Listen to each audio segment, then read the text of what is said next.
아시안컵 이제 토너먼트로 접어들게 됐습니다. 네. 일단 쉽지 않다 음. 라는 생각도 들고 조별리그 저희가 이제 뭐 다른 나라 경기들까지 쭉 보면서 그런 생각이 들었습니다.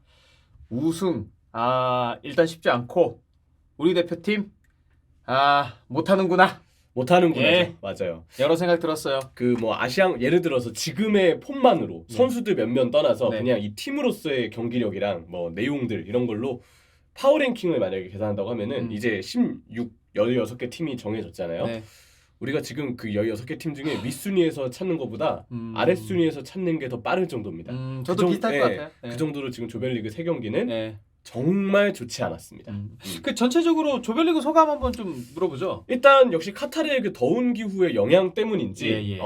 지금 전체적으로 중동 대회 이점을 중동 팀들이 잘 살리는 것 같습니다. 뭐 기후 적응은 아무래도 네. 우리보다 편할 테니까. 그리고 아무래도 이 중동 예. 쪽에서 이제 이동하기가 편하다 보니까 예. 뭐 사우디라든지 뭐 아랍에미리트 뭐 게다가 뭐 저기 당장 카타르도 그렇고 중동 국가들이 거의 매 경기마다 홈 경기 같은 느낌을 주고 있대요. 일단 팬들도 진짜 많이 가잖아요. 그래서 외신의 어떤 보도, 예, 뭐 예, 현지 예. 팬들의 SNS 반응 이런 것들을 보더라도 네. 정말 그 중동 팬들이 만드는 어떤 응원 열기 그런 것들이 약간 우리는 사실 중동의 문화권은 아니니까 그쵸. 같은 아시아 대륙이긴 하지만 아무래도 더 원정으로서의 부담을 크게 느낀다 이런 이야기들이 지금 많더라고요. 그래서 네. 중동 팀들은 좀 잘하고 있고 동아시아 국가 한국, 일본, 뭐 중국은 원래도 부진했지만 한국, 예. 일본, 중국 그리고 뭐 아무래도 호주까지 대체적으로 지금이 이번 대회에서 다들 애매한 폼을 보여주고 있다는 공통점이 있습니다. 네. 자, 그래도 우리 할 일 해야죠. 네. 토너먼트 대진이 확정이 됐기 때문에 한번 쭉 16강 대진 한번 살펴보도록 하겠습니다. 가장 관심이 가는 경기는 요 경기죠. 사우디아라비아와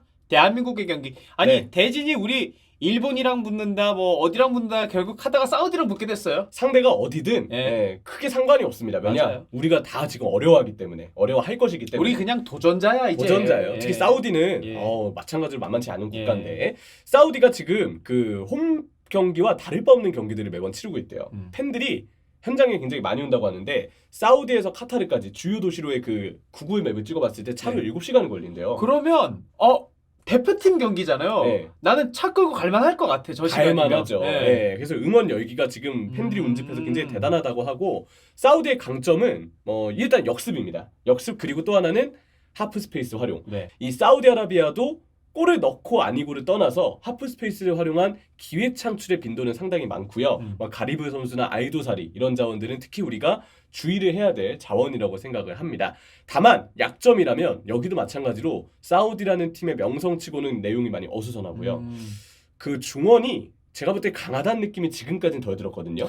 그러면 우리랑 또 비슷하겠는데 느낌이. 그럴 수도 있어요. 우리는 중원을 예. 아예 활용을 안 하죠. 예. 예. 우리는 그 좋은 선수들이 있는데 왜 그러니까요. 활용이 안 되냐. 자, 활용을 안 하고 예. 사우디의 경우는 중원이 조금 강하다는 맛은 좀 덜하다. 네. 지배한다는 느낌이 좀 덜한데 어떻게 될지 모르겠습니다. 진짜 뚜껑을 열어봐야 알 것 같아요. 일단 만치니 때 클린스만이잖아요. 네. 야 이름값으로는 이거 유로에서 맞붙어야 되는 이름값이라는 좀 생각도 들고. 이름값은 예. 대단하죠. 예. 감독 이름값은 집니다. 예. 아주 최악의 기록이 하나 있는데 네. 아시안컵에서 우리 기준으로 말씀드릴게요. 네. 아시안컵에서 사우디를 만나면 지금까지 이긴 적이 한 번도 없습니다. 그렇구나. 네, 84년도 조별리그 1대1 무승부. 예. 88년도 이때도 개최지가 카타르예요. 그래요? 네, 88년도 오. 결승전 0대0 무승부 하지만 승부 차이 그때 패배. 예. 그리고 2000년 아시안컵 4강에서 1대2로 패배. 그리고 2007년 아시안컵 때 1대1 무승부. 네, 이렇게 나왔습니다. 지금 보면은 승부차기로 패배한 거는 우리가 그냥 무승부로 생각을 했을 때 3무 1패예요. 이긴 적이 없네. 네, 그러니까 우리 입장에서 너무 좀 안 좋다라는 예. 점을 다시금 좀 느낄 수 있는 기록이고, 자 이제 우리의 어떤 입장으로 넘어가 보면 에듀케이션 시티 스타디움이거든요. 네. 우리에게 너무나도 익숙한 월드컵 조별리그 3경기가 열린 곳이죠. 예. 한편으로 보면 포르투갈전의 기적이 쓰인 곳이기 때문에 우리가 이 좋은 경기장에 좋은 기운을 받았으면 좋겠고요. 타지키스탄이랑 아랍에미리트가 맞붙는데 아무래도 아랍에미리트는 벤투 감독이 이끌다 보니까 우리가 눈이 좀 더 가긴 가거든요. 그렇죠. 네, 사실 타지키스탄은 냉정히 16강 팀들 중에 가장 이 기량 자체, 예. 객관적인 원래 평가받았던 기량은 좀 낮은 편인데 예. 근데 조별리그 때 타지키스탄의 짜임새가 좀 좋았어요. 네. 1, 2차전 내용이 좋았지만 아쉽게도 골이 나오지 않으면서 결국 이기지 못했는데 3차전 레바논전 지속적으로 뒷공간을 공략을 했고 오프사이드 골이 2번이 취소되는 불운도 있었지만 그것도 되게 간발의 차였거든요. 네. 그런 거 보면 뒷공간 공략에 있어서 이 타지키스탄의 절실함, 절박함이 레바논전은 정말 최고의 명경기를 만들었다 이렇게 볼 수 있고요. 극장 역전골까지 나왔습니다. 지금 팀의 기세가 네. 굉장히 많이 올라 있을 거기 때문에 또 다른 기적에 도전을 할 이 타지키스탄이 되겠고요.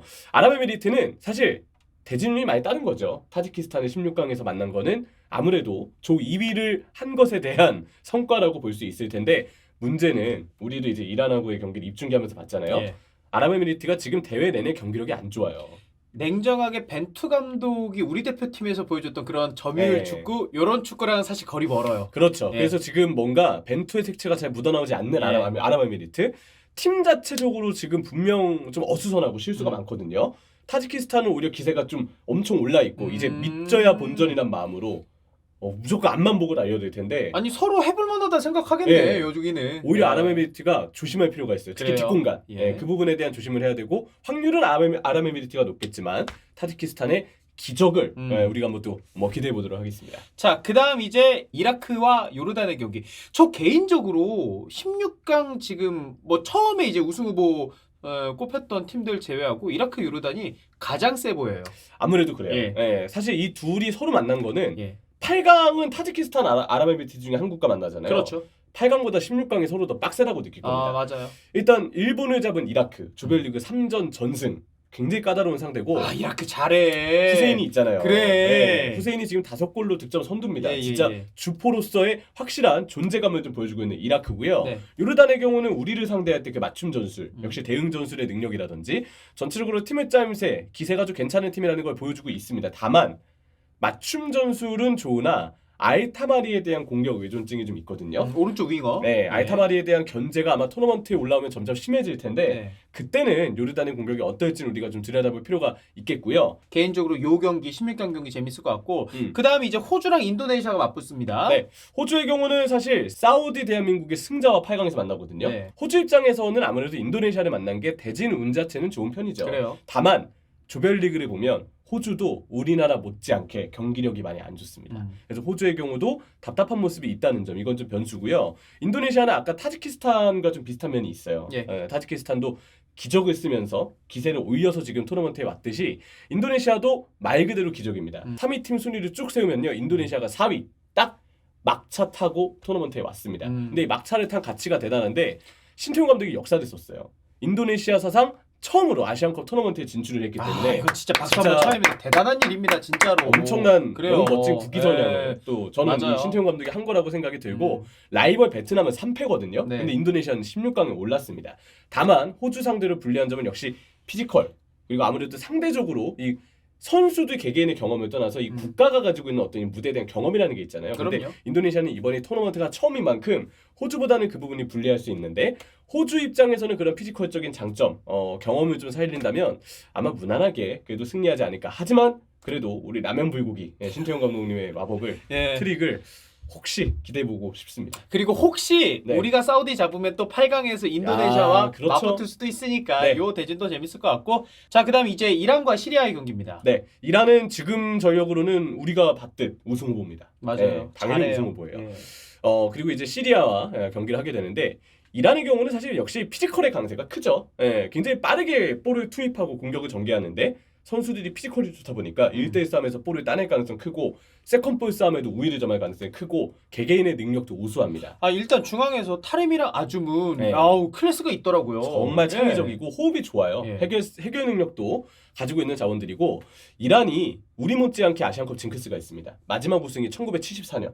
우리보다는 좀 덜 됐지만 그래도 이 팀도 이란이라는 그 명성에 비하면 아시안컵과 너무 운이 없었어요. 그렇죠. 사실 뭔가 이란이랑 우리나라는 이란, 우리나라, 일본은 뭔가 토너먼트 때 딱 맞붙어서 서로 꽝꽝 이렇게 부딪힌 다음에 둘 중에 하나가 이겨. 근데 네. 상처가 너무 많이 남아가지고 그 다음 토너먼트에서 막 떨어지고 이런 그렇죠. 느낌이 있거든. 그래서 막 이라크가 우승을 그렇지. 하고 막 이런 경우 카타르가 우승을 하고 이런 경우들이 있잖아요. 그래서 글쎄요, 이거는 제가 봤을 때 이란도 근데 한편으로 보면 지금 선수들 나이대가 좀 베테랑 반열에 올라 있는 자원들이 많기는 한데 이때 뭔가 들어올려야 되네. 동기부여가 아주 예. 셀 거예요. 예. 그리고 팀 전적이 최근에 새 감독이 오고서 굉장히 좋은 편이고 시리아의 경우는 인도전 승리가 큰 역할을 했습니다. 그래서 조 3위 1승 1무 1패의 성적을 냈는데 객관적인 전력상 네. 차이가 많이 나는 그런 대진으로 볼 수 있습니다. 자, 그다음 또 눈이 가는 경기 아무래도 이제 일본이니까 네. 그리고 바레인은 우리와 함께 같은 조였기 때문에 이 경기도 재밌을 것 같습니다. 그렇습니다. 마지막에 일본이 인도네시아 상대로는 그래도 다득점 성공하면서 승리 거두긴 했는데 일본도 여기 안정감이 없어. 안 좋아요. 예. 예. 일단 뭐 바레인의 경우는 역시 우리하고 했을 때처럼 예. 수비에 집중을 할 겁니다. 수비 위주로 경기를 할 거고, 근데 바레인이 우리한테도 좀 거칠게 달려들었잖아요. 그러면서 우리도 사실 그거에 말려서 좀 예. 경고도 많이 남았고. 일본한테도 아마 바레인은 그간의 스타일을 보면 똑같이 할 거예요. 예, 예. 전환 과정에서 좀 거칠게 파울을 범하고 몸으로 부딪히면서 달려들 텐데, 바레인 입장에서 피지컬이 관건일 겁니다. 일본이 조별리그 때 고전했던 경기들은 다 피지컬 문제가 역시 도드라진 경기들이 있었거든요.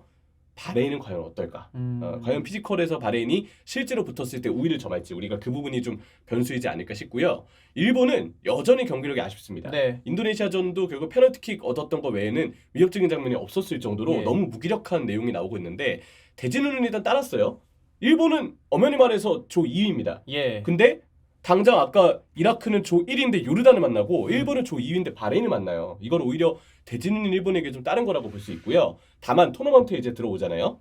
일단 첫 번째, 스즈키 골키퍼가 너무 걱정된다. 토너먼트에서는 골키퍼의 문제가 더 직접적으로 다가올 가능성이 크고, 수비 안정화는 일본에도 필요합니다. 지금 조별리그 3경기 5실점이에요. 이거 좋지 않은 기록이고요. 마지막, 일본이 그래도 객관적인 전력상 대진운이 따른다는 표현을 썼지만 바레인을 잡을 가능성이 큽니다. 그럼 8강을 갈 텐데 8강이 이란 대 일본이 될 가능성이 크거든요. 이러면 빅매치다. 네, 근데 웃기게도 예. 일본이 이란에게 매우 강해요. 최근 A매치 7경기 1패. 예. 우리하고는 반대입니다. 그러면 대진은 괜찮은 편인데 일본? 네, 일본은 오히려 예. 바레인전의 폼의 기세가 확 올라온다 팀의 기세가 좀 올라온다 싶으면 예. 이란전은 할만하지. 뭐 이란이 최근 이번 대회 폼이 더 예, 좋았다고 예. 해도 이 축구는 항상 그 맞대결 기록이랑 그럼요. 상성이랑 이런 역사 같은 것들 무시 못하거든요. 일본이 오히려 이란에게 강한 모습을 보여서 4강까지 갈 가능성도 있다. 이런 이야기를 좀 해볼 수가 있겠습니다. 자, 그다음 이제 개최국입니다. 네. 카타르, 팔레스타인과 맞붙게 되는데 저 약간 조용하게 그냥 카타르 토너먼트 단계 올라가가지고 결승까지 갈 것 같다는 생각이 좀 많이 들어요. 아무래도 그래요. 네. 일단 개최국의 이점도 크고 네. 그리고 에이스 존재가 확실합니다. 아피플. 아피프 그리고 알하이도스, 알리 등 공격진의 개인 능력이 아주 우수한데, 다만 이제 카타르도 팀 완성도는 사실 우려스럽거든요. 16강은 무난하게 통과할 것 같다. 다만 8강부터 이제 우즈베키스탄, 태국의 승자 만날 텐데 아마 우즈벡이 될 가능성이 큽니다. 예. 근데 우즈벡과의 경기부터는 이제 카타르도 슬슬 도전을 받을 것이다. 정도의 어떤 이야기를 할 수 있겠네요. 자, 마지막은 이제 우즈베키스탄과 태국의 경기입니다. 우즈벡도 뭔가 이번 대회 성적 내나 싶은데 괜찮은 부분도 있어요. 주거는 확실히 좀 괜찮은 것 같은데 네. 나머지 부분 좀 아쉬운 것도 있어요. 불운하죠. 예. 사실 말씀해주신 이 중원이 경기 지배력과도 이어지기 예. 때문에 꽤 괜찮습니다. 근데 주축 이탈이 너무 많아요. 지금 주전 공격수 쇼무로도프, 주전 오른쪽 풀백이죠 알리조노프, 그리고 주전 센터백 알리쿨로프까지 모두 부상으로 빠졌습니다. 예. 그리고 대회 중에 백업 공격수였던 세르게이프도 부상 아웃이 돼서 지금 이렇게 이 선수들 이번 대회 출전 못해요. 너무 안 좋은데 이거는. 네, 아까 얘기한 쇼무로도프, 여기에 세르게이프까지 다치니까 지금 예. 공격수 문제가 심각합니다. 우즈베키스탄 누구를 공격수를 세워야 되나, 이런 상황이라서 당장 우즈베키스탄은 부상 불운이 좀 있습니다. 예. 태국의 경우는 일단 팀 속도가 되게 빨라요. 이번에 조별리그를 통해서 보더라도 태국이 역습이 좀 인상적이고 5백 수비를 하면서 예. 선수비 후역습을 펼치거든요. 우즈베키스탄이 공격수 문제가 있는데 해결해줄 때 해결해주지 못한다면 태국의 역습 축구가 자칫 이를 만들 수도 있다. 이렇게 우즈베키스탄과 태국까지 예. 이 승자가 이제 카타르 팔레스타인과 만나기 때문에 이쪽도 흥미로운 대진인 것 같습니다. 그렇습니다. 자, 이게 뭐 우리나라는 사우디와 맞붙게 되고 어떻게 될지 사실 모르겠습니다. 말레이시아 전 보고 정말 나니까 모르겠어요. 생각이 너무 많아져가지고 도전해야 됩니다. 예. 네. 도전자의 입장으로 한번 아시안컵 한번 가봅시다. 예.